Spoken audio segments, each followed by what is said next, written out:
दोस्तों ये बात है 1974 के फोर्ट जॉर्ज आइलैंड फ्लोरिडा की।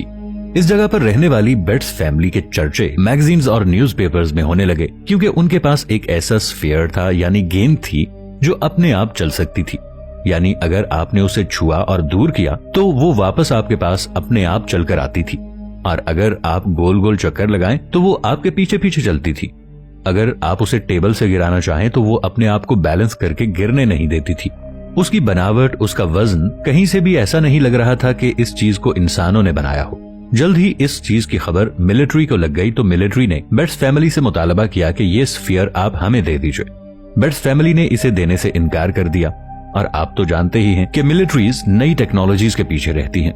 तो इसके बाद मिलिट्री ने बेट्स फैमिली से इस गेंद को कैसे हासिल किया, कौन से एक्सपेरिमेंट्स किए और आखिर इस गेंद से निकला क्या, ये आज की वीडियो में हम आपको बताने वाले हैं। दोस्तों वीडियो में आगे बढ़ने से पहले पाकिस्तान के सबसे बड़े साइंटिफिक चैनल इफ टीवी को सब्सक्राइब कर लें और साथ मौजूद बेल आइकन को भी दबा दें ताकि हमारी आने वाली वीडियोस आप तक पहुंचती रहें। दोस्तों Bates family Fort George Island की एक अमीर तरीन फैमिली थी। इनके पास 88 एकड़ की जमीन थी जिस पर ये लकड़ी की खेती करते थे, यानी ये लकड़ी का कारोबार करते थे। इनके पास पैसे की कोई कमी नहीं थी। इस फैमिली के एंटोइन बेट्स जो कि एक मैरीन इंजीनियर थे और उनकी वाइफ गैरी बेट्स ये एक डिजाइनर थी, और इनके 6 बच्चे थे। अब 1974 की एक रात को उनकी प्रॉपर्टी में जबरदस्त आग लग जाती है, यानी उन्होंने जो जंगल खड़ा किया था वो आग पकड़ लेता है। अगले दिन ये फैमिली रात में हुए नुकसान का जायजा लेने निकलती है तो एक बच्चे को एक गेंद दिखाई देती है जो सिल्वर रंग की थी। इसका डायमीटर 8 इंच और वजन 10 किलो के आसपास था।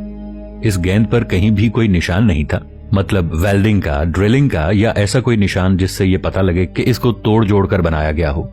अब क्योंकि ये गेंद देखने में बिल्कुल भी अजीब नहीं थी तो बेट्स फैमिली इसे अपने घर ले आती है।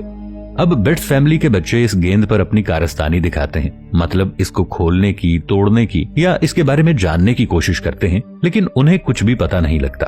तो थक हार के वो इसे खिड़की के पास रख देते हैं। अब एक दिन बेट्स फैमिली का एक बच्चा टेरी बेट्स अपने दोस्तों के साथ अपने कमरे में बैठकर गिटार बजा रहा था।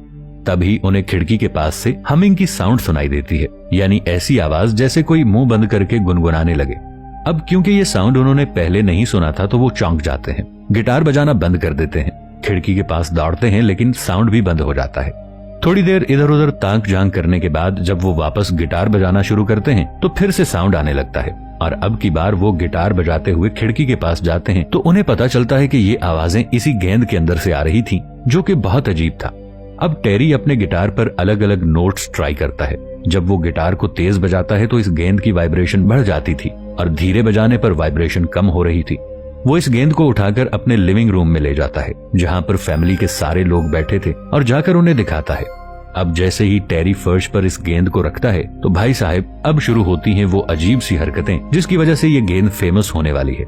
मतलब जैसे ही ये लड़का इस गेंद को फर्श पर रखता है और दूसरी साइड को जाता है, ये गेंद उस लड़के का पीछा करने लगती है, यानी कि उसके पीछे पीछे चलने लगती है। ये देखकर फैमिली के सारे लोग हैरान हो जाते हैं। बेट्स फैमिली के जंगल से मिला ये अजीब से मेटल का टुकड़ा अब सिर्फ सजावट का सामान नहीं